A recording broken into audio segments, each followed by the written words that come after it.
esse pescoço. Oi, gente, aqui é o William de novo. Eu vou continuar com vocês uma parte de membro superior. Então, aqui nós temos novamente um esquema básico de irrigação. Aqui vamos focar no caso do membro superior.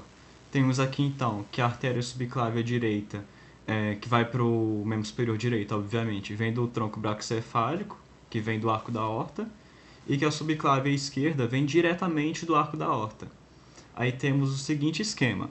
A artéria subclávia, a partir de certo marco anatômico, passa a se chamar de artéria axilar, que a partir de outro marco anatômico passa a se chamar de artéria braquial, que irriga a região de braço, que então, na região perto do cotovelo, se bifurca em artéria radial e artéria ulnar, que vai irrigar a parte do antebraço, que então essas duas artérias na região do punho passa a emitir vários ramos para formar os arcos palmares superficial e profundo, que vai irrigar toda a região da mão. Então temos aqui aquela imagem que a gente já falou dela várias vezes, diferenciando aqui que o tronco braquicefálico aliás, que a subclávia direita vem do tronco braquicefálico e a esquerda vem diretamente do arco da aorta. Então vamos começar aqui. No caso, a partir da artéria subclávia, não são todos os ramos dela que vão para o membro superior. Como a gente viu, temos, por exemplo, a artéria vertebral, que vem da subclávia e que não tem relação com o membro superior. Aqui nós vamos focar mais nas artérias que têm relação com o membro superior. Então vamos lá. Temos aqui, depois da torácica interna, que é essa aqui embaixo, depois a vertebral, nós temos esse tronco arterial aqui, que chama tronco tireocervical. A maioria dos ramos deles vai lá para a cabeça e pescoço, como temos a artéria tireoide inferior, a artéria cervical ascendente, cervical transversa, mas o ramo que nos interessa aqui é esse aqui, ó, é o ramo de baixo, que chama artéria supraescapular, que segue o seguinte trajeto. Essa artéria supraescapular sai do tronco tireocervical e vem na direção da escápula aqui, que é esse osso aqui para quem ainda não sabe. Então, essa artéria passa por cima desse pequeno ligamento que tem na escápula, chamado de ligamento transverso superior da escápula. Gente, toda essa área aqui de escápula, de húmero e desses outros ossos aqui ainda vão ser abordados na aula de osteologia ou então de membro superior, tá bom? Mas aqui então vai ser só uma coisa bem básica.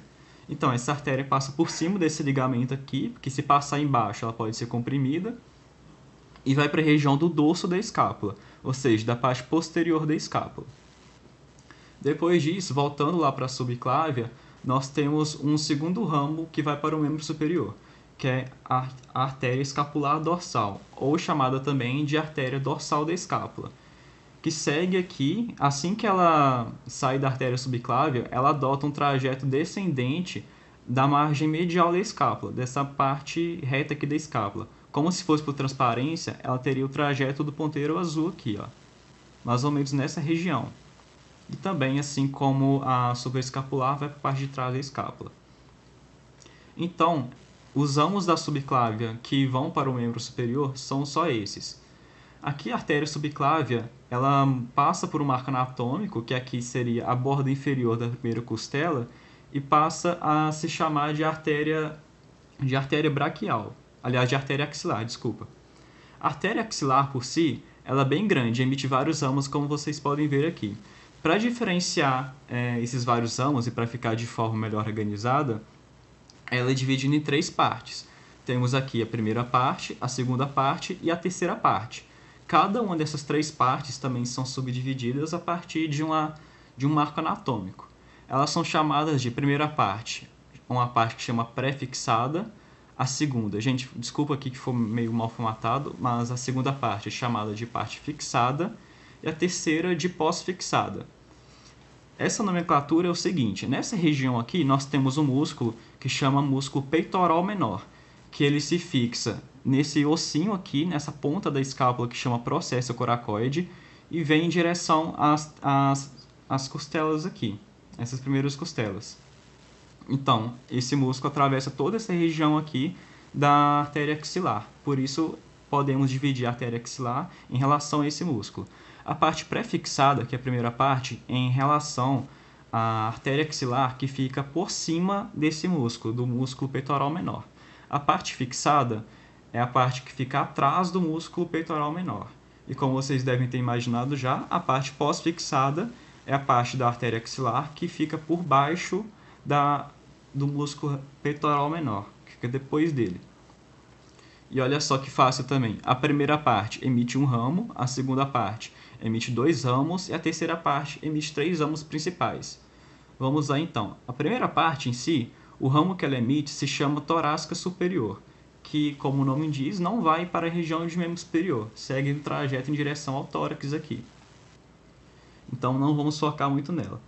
Na segunda parte aqui, já emite uma artéria bem grande, que se divide em vários ramos, chamadas de artéria tóraco-acromial.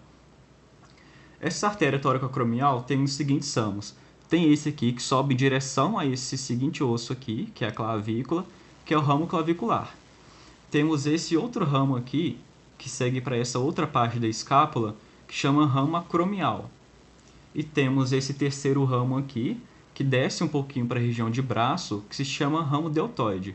Deltoide porque nessa região do ombro aqui, o músculo mais superficial que temos, o que define essa forma do ombro, se chama músculo deltoide. Então, todas essas artérias vão irrigar toda essa região superior de ombro, região de deltoide e tal. E aqui, no acrômio, também forma um plexo. Um plexo, ou uma rede de anastomose, nada mais é do que vários vasos se juntando para permitir um fluxo alternativo de sangue. Para caso algum vaso seja obstruído, ainda o sangue consegue adotar um trajeto alternativo para oxigenar aquela área e levar nutrientes, evitando assim algum dano ao tecido. Temos também um último ramo da artéria tóraco-acromial, que se chama artéria torácica lateral, não, gente, desculpa, que chama artéria ramo peitoral, aliás. Ramo peitoral da artéria tóraco-acromial. Nossa, estou embolando tudo, desculpa. Mas, como o nome diz, ela também vem para a região de tórax. Temos aqui o segundo ramo da segunda parte, que se chama artéria torácica lateral, que também não vem ao caso dessa aula. Então, chegamos no terceiro e último ramo aqui, terceira e última parte, aliás, a artéria axilar, que emite 3 ramos. O primeiro ramo se chama artéria subescapular. Por si, a artéria subescapular, ela se bifurca em 2 ramos. Temos aqui a artéria circunflexa da escápula e a artéria tóraco-dorsal. A artéria tóraco-dorsal segue trajeto descendente em relação ao tórax, não vai diretamente para o membro superior. Enquanto isso, a artéria circunflexa da escápula, ela vai circundar, como o nome diz, essa margem lateral da escápula, que é essa parte aqui da escápula, e vai para trás dela, assim como a escápula dorsal e a artéria supraescapular, que atrás da escápula vão ter vários ramos lá que se juntam e formam uma anastomose bem grande. Então, depois dessa artéria subescapular, nós temos 2 artérias circunflexas do húmero. Uma artéria circunflexa anterior do húmero, que passa à frente do osso, e uma circunflexa posterior do húmero. Essa região do húmero por onde essas artérias passam se chama colo cirúrgico do húmero, que vocês vão entender melhor na aula de osteologia ou de membro superior. Mas é importante saber que, aliás, também passa um nervo aqui, um nervo axilar. É importante saber que uma fratura nessa região, que não é uma fratura rara de se acontecer, pode acontecer de que algum fragmento ósseo venha a romper alguma dessas artérias e causar uma hemorragia importante aqui. Então, é uma curiosidade para vocês, uma curiosidade clínica. Então, aqui terminamos a artéria axilar e então começamos a artéria braquial. A artéria braquial, vocês podem ver que é só uma continuação da axilar, só muda de nome, mas ela muda de nome assim que ela passa pela margem inferior do músculo redondo maior, como vocês vão ver na próxima imagem. Olha só, temos aqui a delimitação e aqui embaixo, nível da margem inferior do músculo redondo maior é a referência para a mudança de nome de artéria axilar para artéria braquial. Aqui eu deixei essa imagem para vocês poderem verificar depois, uma perspectiva um pouquinho diferente, todas as artérias do ombro aqui, em relação também à imagem um pouco mais geral que tem aqui na esquerda. Mas aqui começando a partir da braquial, não tem muito o que mostrar nessa imagem, mas logo de início ela já emite um ramo importante, que se chama artéria braquial profunda. Vamos ver na próxima imagem. A artéria braquial em si, ela vai irrigar toda a parte anterior do braço. e as regiões adjacentes. A artéria braquial profunda, ela vai irrigar a parte profunda do braço, assim como o nome diz, a parte posterior do braço, como o músculo do tríceps braquial, por exemplo. Só que essas artérias, elas emitem vários ramos colaterais, que são um pouco mais difíceis de ser decorado se não usar algum tipo de macete, alguma coisa assim. Nós vemos aqui na imagem menor à esquerda que a artéria braquial ela vai emitir esse seguinte ramo, artéria colateral ulnar superior. Juntamente também, um pouco mais para baixo, emite a colateral ulnar inferior. Enquanto isso, a artéria braquial profunda emite esses dois outros ramos aqui, a artéria colateral radial e a artéria colateral média. Nós vemos aqui então que nessa região do braço temos 4 artérias colaterais, ulnar superior, ulnar inferior, uma colateral radial e uma colateral média. Nós podemos notar que essa colateral média aqui se refere que ela passa no meio de alguma coisa, que a gente pode usar isso para um macete mais tarde. Ela está passando aqui entre duas artérias, vocês podem verificar aqui. Agora, lá para baixo, na região de cotovelo, onde é formada a anastomose importante aqui, para irrigar toda essa região, temos algumas comunicações aqui de artérias recorrentes, desses ramos aqui da artéria radial e da artéria ulnar, que a Mariana vai explicar para vocês mais tarde. Temos aqui então, olha só, podemos usar um macete do lado direito da imagem aqui para as artérias ulnares, que consoante junta com consoante, vogal se junta com vogal. Olha só, temos aqui a ulnar superior, segue esse trajeto e se anastomosa com a artéria recorrente ulnar posterior. Então, olha só, posterior com superior. É a mesma coisa para o outro par, inferior com anterior, outras duas vogais aí. E do outro lado, temos que as radiais se comunicam, sendo que a colateral média se comunica com, olha só, temos aqui a artéria recorrente interóssea. Interóssea está entre alguma coisa, a média também está entre alguma coisa. Então, essas duas artérias se comunicam aqui e o que sobra são a colateral radial e a recorrente radial. Todas as artérias recorrentes aqui significam só que o trajeto dela, ela volta, ela vai para cima aqui, enquanto o seu tronco de origem continua em trajeto descendente. Então, a Mariana vai continuar com vocês agora. Oi, gente, boa noite, eu sou a Mari. E agora eu vou falar com vocês sobre a irrigação da parte de antebraço e mão. Eu vou começar falando sobre o menor ramo distal da artéria braquial, que é a artéria radial. Ela surge cerca de 1 centímetro abaixo da curva do cotovelo, na região cubital, e ela vai percorrer ao longo da face lateral do antebraço, ou seja, ela vai percorrer o osso rádio, por isso que ela vai ter esse nome. E ela atinge a região de punho. A partir do punho, ela vai se bifurcar em ramo palmar e ramo dorsal. Antes de chegar nessa região, ela vai emitir alguns ramos, que já mencionado pelo William, como por exemplo a artéria recorrente radial, que vai sofrer anastomose com o ramo colateral radial ali na região de cotovelo. Já o maior ramo distal da artéria braquial vai ser a artéria ulnar. Ela também vai levar esse nome por conta do osso que ela percorre, só que ela vai percorrer a região medial do antebraço e vai chegar até a região de punho. Quando ela chega nessa região de punho, ela vai se bifurcar em ramo superficial e ramo profundo. Antes de chegar nisso, ela também sofre algumas ramificações na porção do antebraço, como por exemplo a artéria interóssea comum. Essa artéria interóssea comum, ela se bifurca em artéria interóssea anterior, que ela vai seguir o seu trajeto anterior a essa membrana interóssea radulnar, ou também chamada de sindesmose radulnar, e tem a artéria interóssea posterior. Vai seguir esse mesmo trajeto, só que posterior a essa membrana. Próximo slide, por favor. Nessa região de punho, a gente consegue ver que a artéria radial e a artéria ulnar, elas vão se bifurcar, como eu já tinha dito anterior, para formar os arcos palmares arteriais. Então, a gente vai seguir bem devagar para vocês não se perderem nos nomes. O arco palmar superficial, ele vai ser formado do ramo palmar da artéria radial e do ramo superficial da artéria ulnar. Então, forma o arco palmar superficial arterial. Desse arco vão surgir as artérias digitais próprias do segundo ao quinto dedo. Essas artérias digitais próprias, elas vão passar pelas laterais dos dedos para poder evitar possíveis rupturas quando eles forem dobrados.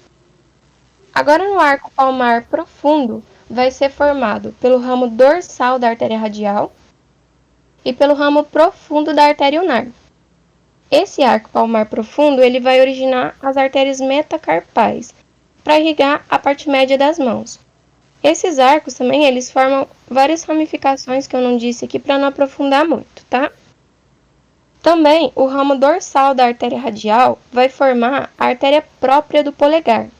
E essa vai passar pela polpa do dedo.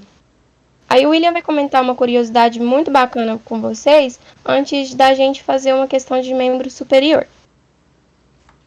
Gente, vou deixar esse esquema didático aqui para vocês, que eu acho que é um pouco mais fácil para decorar essa questão de superficial junto com o palmar de tal artéria para formar o arco palmar superficial, que dá origem a tal artéria. Então vou deixar na tela aí para vocês por enquanto. Gente, então, em relação àquela característica da artéria própria do polegar, que ela passa na polpa do dedo, é o motivo da gente não poder aferir a frequência cardíaca, né, aferir o pulso de alguém usando o polegar. Nós temos sempre que utilizar algum dos outros dedos, como usualmente utilizamos o segundo e o terceiro dedo. Por quê? As artérias digitais do segundo e terceiro dedos, e assim como do quarto e do quinto, passam na lateral do dedo, como a Mariana disse, para as artérias não se romperem ou não pressionar muito quando que os dedos forem dobrados. Então, quando que aferimos o pulso de alguém usando esses dedos, não tem nenhuma interferência do seu próprio corpo, nenhuma pulsação extra que se possa confundir. Agora, se formos aferir a pulsação de alguém, tirar a pulsação de alguém usando o polegar, nós podemos confundir o pulso do paciente ou da outra pessoa com o pulso do nosso próprio polegar. Isso pode causar uma grande alteração no nosso resultado. Então era só isso mesmo.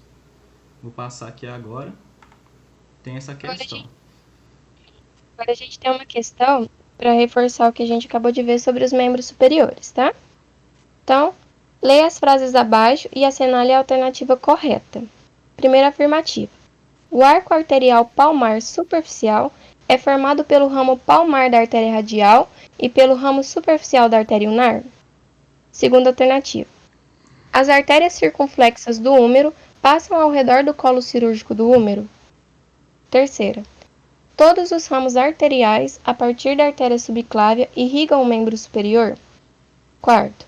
A artéria axilar é subdividida em 3 partes, tendo como referência sua posição em relação ao músculo redondo menor?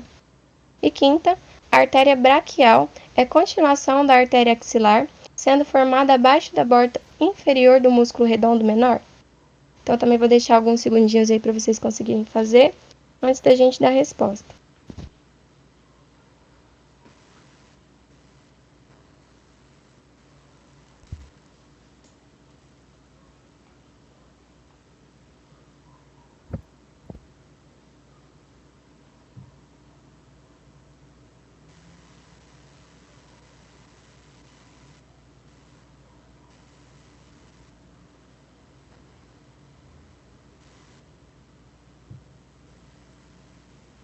Será que a gente já pode passar? Acho que já deu. Vou passar então pro gabarito, gente. A gente tem como resposta que a primeira e a segunda e a quinta afirmativas que são corretas. A gente tem aqui na afirmativa 3, tá falando assim, que todos os ramos arteriais, a partir da artéria subclávia, irrigam o membro superior. E como o William já tinha dito anteriormente, já foi citado também algumas vezes, que essa afirmativa está falsa, porque alguns ramos da artéria subclávia não vão irrigar os membros superiores, como, por exemplo, a artéria vertebral. E a quarta, ela está errada, porque está falando aqui, ó, que a artéria axilar é subdividida em 3 partes. Até aí está certo. Só que está falando que a referência do músculo para fazer essa subdivisão é o músculo redondo menor. E o músculo que a gente usa como referência para essa subdivisão da artéria axilar é o músculo peitoral menor. E ainda assim, o redondo menor ele não é usado. Quem é usado é o redondo maior para diferenciar ou limitar a artéria axilar e a artéria braquial. Então, essas aí são as respostas certas, tá? Pode passar, por favor. E agora eu vou